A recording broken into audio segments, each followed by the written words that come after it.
जितने भी उनके फॉलोअर्स थे प्रभु यीशु मसीह को मानने वाले, उनका होप एक तरीके से ख़त्म हो रहा था। जो हमारे साथ चमत्कार करते थे, हमारे साथ मिलते थे, जुलते थे, हमें खाना diete थे, समझाते थे, स्वर्ग की बातें करते थे, आज सब खत्म हो गया। अंधकार आ गया है, तकलीफ आ गई, अब क्या होगा? आगे चल करके देखते हैं कि प्रभु यीशु मसीह ने उनको कहा था कि मुझे अवश्य है कि दुख उठाना पड़ेगा, मैं मारा जाऊंगा, गाड़ा जाऊंगा, तीसरे दिन जी उठूंगा। लेकिन दुख के समय में लोग भूल गए। सैटरडे हुआ और आज संडे, जब लोग जा करके देखे कि स्वर्गदूत ने गवाही दिया कि वो जी उठा है और प्रभु यीशु मसीह सबको दिखाई दिए।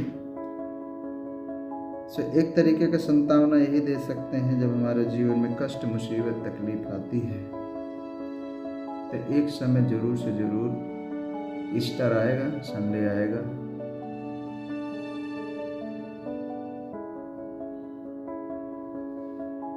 जो पाम संडे था एक खुशी का समय था। फिर हमारा जीवन में दुख आया। दुख आने के बाद एक आशा आ गई है। एक आशा की किरण ये है कि प्रभु यीशु मसीह ने कहा कि मैं जाता हूँ तुम्हारे लिए जगह तैयार करने और फिर मैं आऊँगा। मैं कह देता कि जगह नहीं है, अगर वहाँ जगह नहीं होती तो मैं कह देता कि जगह नहीं है। जगह है वहाँ, इसलिए मैं जाता हूँ और मैं आऊँगा। तुम मेरे होगे, मैं तुम्हारा हूँ। तो चाहे हमारा जीवन में, विश्वासी के जीवन में कष्ट, मुसीबत, तकलीफ कुछ भी आए, एक ही आशा है कि वो हमको एक बार लेने आएगा और उसी आशा के साथ, विश्वास के साथ हमें जीवन में चलना चाहिए। लेकिन कष्ट की बात यह है, जो हमारा जीवन में मृत्यु की समस्या आती है तो तकलीफ होती है, दर्द होती है। फिर एक ही तरीके से संतावना दे सकता हूँ कि उस समय भी प्रभु को दुख होता है, कष्ट होता है, क्योंकि परमेश्वर भी उस पाप से मजबूर है जो आदम हव्वा के अदन की वाटिका से ही मृत्यु चली आई है। और उसी के लिए प्रभु यीशु मसीह मृत्यु को हराने के लिए, मारने के लिए अपनी जान को क्रूस में दे दिया है। इसलिए प्रभु के वादों पे विश्वास करें कि वो कभी नहीं छोड़ेगा, न कभी त्यागेगा। प्रभु हमें कष्ट में, वो जानता है हमारी तकलीफ को, समस्या को। दूसरी बात बता सकता हूँ कि परमेश्वर जानता है आपको कि वो दर्द को, कष्ट को आप सह लेंगे, इसलिए वो परमेश्वर आपके जीवन में, हमारे जीवन में वो कष्ट को अलाउ करता है। और आप उसमें जब विजयी पा जाएंगे, जब दुख से विजयी पा जाएंगे, तो आप प्रभु को धन्य कहेंगे और अपने आप को गर्व महसूस करेंगे कि क्या मैं इस समस्या का सामना करके मैंने ऊपर आ गया, मैं बच गया, कष्ट हो गया। बहुत सारा चीज़ है तो आप गिव अप करना चाहेंगे, अपना जान खोना चाहेंगे, बहुत कुछ करना चाहेंगे, बट फिर भी हमारी प्रार्थना यही रहती है कि प्रभु उसके लिए शक्ति और सामर्थ्य है। इस चीज़ में एक ही, दो ही चीज़ का, तीन चीज़ कर सकते हैं। वो एक चीज़ ये है, आप नम्र करके कहें, प्रभु मुझे एक कष्ट को सहने के लिए मेरे पास शक्ति नहीं है, मेरे पास सामर्थ्य नहीं है। दूसरा चीज कहें, प्रभु ये कष्ट से उभरने के लिए मेरे पास बुद्धि भी नहीं है, कोई तरीका भी नहीं है, कोई नॉलेज भी नहीं है, कोई सोर्स नहीं है। मैं कैसे इसमें ओवरकम हूँ, कैसे इससे पार हूँ, कैसे इससे बाहर आऊँ इस समस्या से। आप बाहर आना चाह रहे हैं, बट हमारे पास कोई तरीका नहीं है, न बुद्धि है, न सामर्थ्य है। तीसरा चीज एक ही है, God only can do, परमेश्वर ही कर सकता है। इसलिए उसके ऊपर सौंप दें, उसका वेट करें। प्रभु परमेश्वर, प्रभु जी जो तीसरे दिन जी उठा है, वो जिंदा परमेश्वर मुझे बचाएगा और जिलाएगा। Time will heal you. जो समय होता है मेरे प्रियो, समय सब कुछ बता देगा आपको। समय आप अय्यूब के जीवन में देखिए, अय्यूब के जीवन में खुशी थी, प्रभु ने दिया था, प्रभु ने ले लिया, फिर भी विश्वास किया, जो लिया, जो दिया जो लिया उसका नाम धन्य है।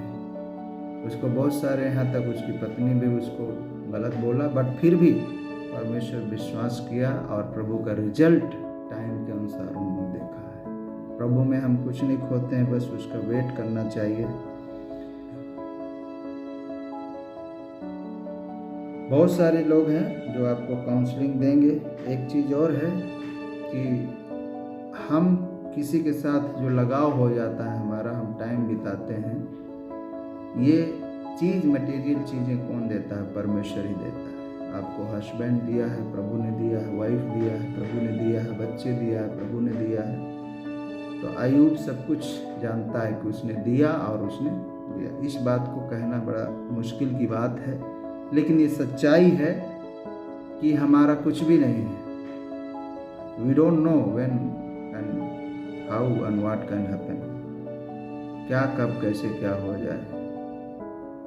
We don't know our future, we don't know tomorrow. हम अपना कल नहीं जानते हैं, भविष्य नहीं जानते हैं। इसलिए अपने आप को नम्र करें, धन्य कहें कि कोई भी हमारे साथ कभी भी कुछ टाइम बिताया है, ठीक है, उसी समय के लिए तक था, उसी सीमा तक पे था, वही हमारा एक रिश्ता था। बट हमारा जीवन में कोई ना कोई किसी तरीके से प्रभु का एक उद्देश्य है। वेदर हम लोग उसको विश्वास करें या ना करें, बट वो फ्यूचर, वो टाइम हमको बताएगा कि परमेश्वर का क्या उद्देश्य है। वो उद्देश्य हमारे हानि के लिए नहीं है, हमारे कोई घात के लिए नहीं है, कोई हमें नाश करने के लिए नहीं है, बल्कि वो जो योजनाएं हैं परमेश्वर की, वो योजनाएं एक प्रॉस्पर्टी की हैं, आशीष की हैं, ब्लेसिंग की हैं। और वो एक दिन आपको जरूर से जरूर ब्लेसिंग, चाहे आपके बच्चों के रूप में, चाहे आपको किसी भी तरीके के रूप में, परमेश्वर आपको जरूर आशीष दे। बट वो कभी भी एक वादा यही है कि कभी भी कभी छोड़ेगा, कभी त्यागेगा नहीं। प्रभु जी आपके परमेश्वर आपके सम्मुख में है, इसलिए उस पर विश्वास करना चाहिए। सो प्रभु यीशु मसीह तीसरे दिन जी उठे हैं। सारी दुनिया में ज़्यादा से ज़्यादा लोग उस पर भरोसा करते हैं, इसलिए हम भरोसा करें और दुनिया में बने रहें।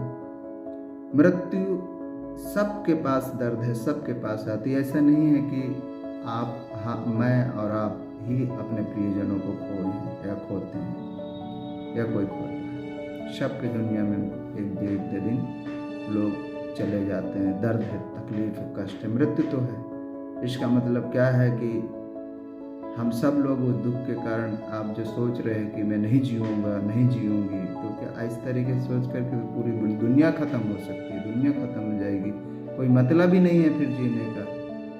लेकिन फिर भी एक तरीके का एक ढाढ़स होता है, एक वर्ड है जो कि कहते हैं कि तसल्ली है, एक धीरज है, एक परमेश्वर पर भरोसा है, जो उसका चमत्कार को देखने के लिए आप लोग जिंदा रहते हैं। अपने से कोई कदम नहीं उठाना है। डोंट गिव अप, कभी भी गिव अप हम ना करें। कभी भी हम जो कि है आशा को, जो मजबूती जो प्रभु ने शक्ति दिया है, उसको न खोएं। परमेश्वर के दास सेंट पौलुस कहते हैं कि मैं सब कुछ कर सकता हूँ, मैं सब कुछ सह सकता हूँ, जो मुझे सामर्थ्य देता है।